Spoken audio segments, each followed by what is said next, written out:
On this gorgeously sunny and breezy day, I've decided to say something about FlexiTrack. There's my flag. So looking at my track work, you'll see there are some curves. It meanders quite a bit, and the track curves to suit the terrain rather than building the terrain to suit the track, or at least it's a compromise. It was a bit of both. I've tried to keep the curves as large a radius as possible, and even the loop here around what was a rockery, and I hope to dig out, a large proportion of that has been made by customizing the track to make it a certain radius.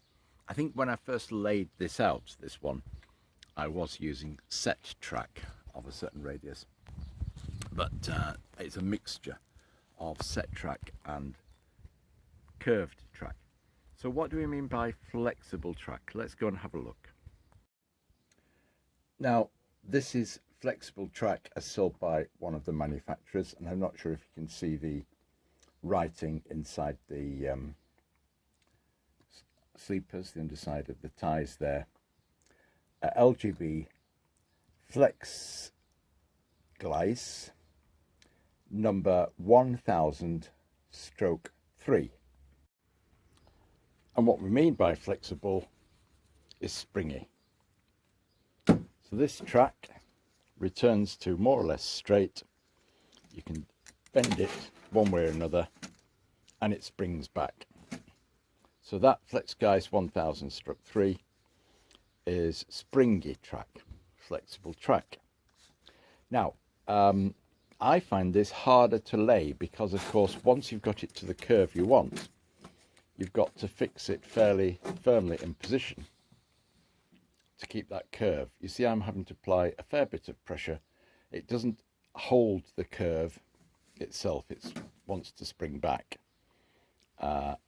But if you're prepared to really attach it firmly, then you can do that. Now, on this particular length, there aren't any intermediate fish plates or rail ties.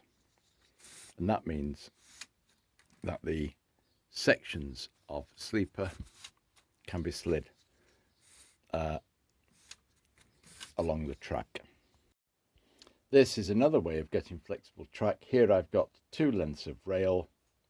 They're sellotaped together to keep them together as a pair. There is a bit of springiness in this material. So you can see I can spring it, it's got that. But actually, this, once bent, will hold a curve. And in order to do that, well, you could bend it around your knee or some other form if you want. But a better way is to get a rail bender. That happens to be an Aristocraft version. And what you've got, there's no point illustrating it. This just bends one rail at once, one length of rail. And if I open it up, what you'll see is a big wheel here, serrated to pull the track through, two smaller wheels here, and the relative positioning of those when you turn a nut at the side depends on how much bend. So if you put the rail through so it's running through straight, just running through, one turn of that will give you quite a curve, maybe radius 3. But you've got to bend the inner and the outer tracks to a slightly different radius. I find I could get away by bending them to the same radius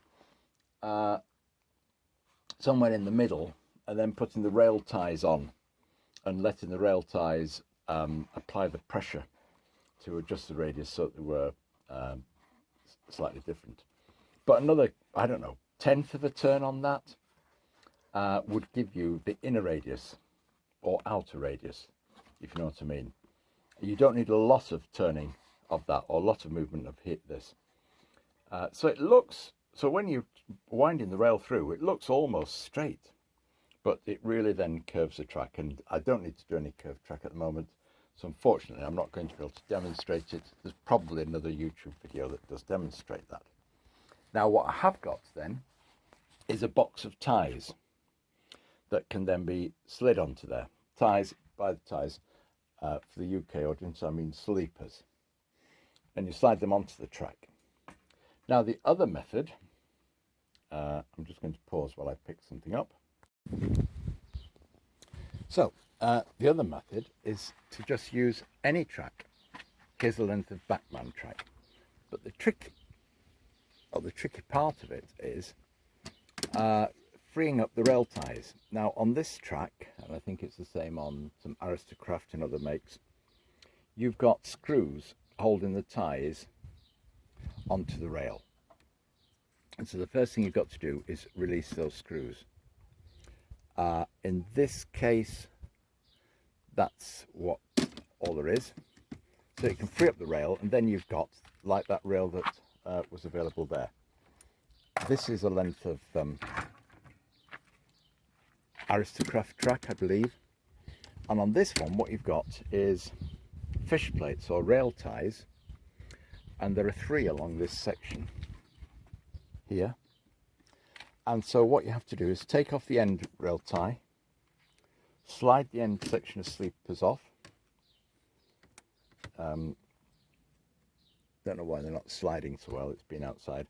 Then you've got to get pliers, Dremel or something to basically break these ties here and get them off. They are keyed into the end sleeper or end tie, one on each side, because there's a little tab underneath it that goes down into the tie to stop it moving.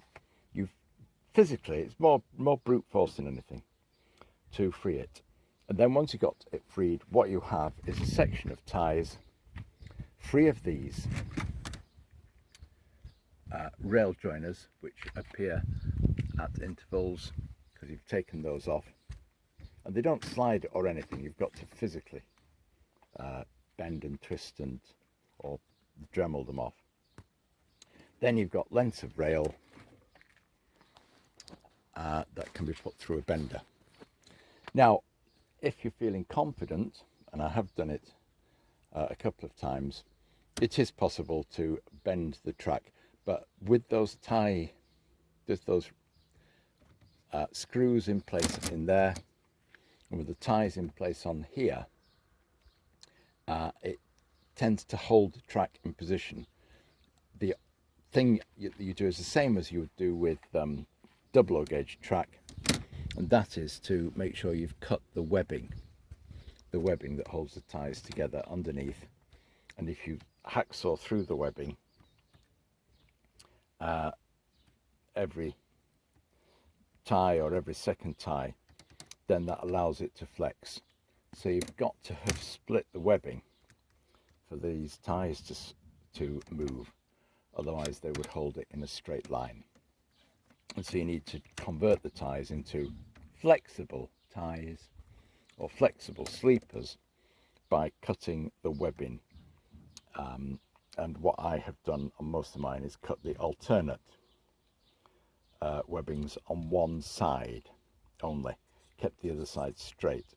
You could do alternate sides, but that's got to be done. Now, if you've done that, if you cut the webbing, you don't remove it from the rail, and as I said, when you're feeling brave, you can then attempt to bend that in situ. And there are rail benders which will bend double track rail without needing to take the rails out, i.e. it'll fit on top, and you can adjust it so that as you wind it through, it will bend it. But do remember, you've got to free up the ties before you attempt any bending. And so on here, that'll be what's done. I can't see it, but underneath you'll see that the ties have been cut. Oh, I can see a cut there and a cut there.